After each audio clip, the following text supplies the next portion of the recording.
শাপলা চত্বরে হেফাজতে ইসলামের সমাবেশে সহিংসতা এবং হত্যাকাণ্ডের মামলায় সাবেক প্রধানমন্ত্রী শেখ হাসিনা সহ জড়িতদের দৃষ্টান্তমূলক শাস্তি চায় দলটি। বৃহস্পতিবার মামলার তদন্তের অগ্রগতি জানতে আন্তর্জাতিক অপরাধ ট্রাইব্যুনালে আসে হেফাজতে ইসলামের একটি প্রতিনিধি দল। এ সময় চিফ প্রসিকিউটর সহ প্রসিকিউশনের টিমের সঙ্গে বৈঠক করেন তারা। মামলার তদন্তের অগ্রগতিতে তারা সন্তোষ জানিয়েছেন।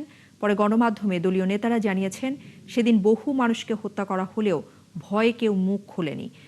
সেদিন আঞ্জুমানে মফিদুল ইসলাম দিয়ে বেওয়ারিশ লাশ দাফন করা হয়েছে বলেও দাবি করেছেন তারা। হত্যাকাণ্ডের সাথে প্রধানমন্ত্রী খুনি শেখ হাসিনা সহ তার মন্ত্রী পরিষদের সদস্য, পুলিশ, র্যাব, বিজিবি যৌথ বাহিনীর যে সমস্ত কর্মকর্তারা সেই দিন হাসিনার হুকুম পালন করতে গিয়ে এদেশের নিরীহ নিরপরাধ নিরস্ত্র মানুষদের উপরে এরকম গণহত্যা চালিয়েছে, তারা সবাইকে যেন এই বিচারের মুখোমুখি করে একটা দৃষ্টান্তমূলক যেন শাস্তির ব্যবস্থা হয়, সেই জন্য আমরা চিফ প্রসিকিউটর সাহেবকে দাবি জানিয়ে এসেছি। আদালতের কাছে আমরা ন্যায় বিচার কামনা করছি।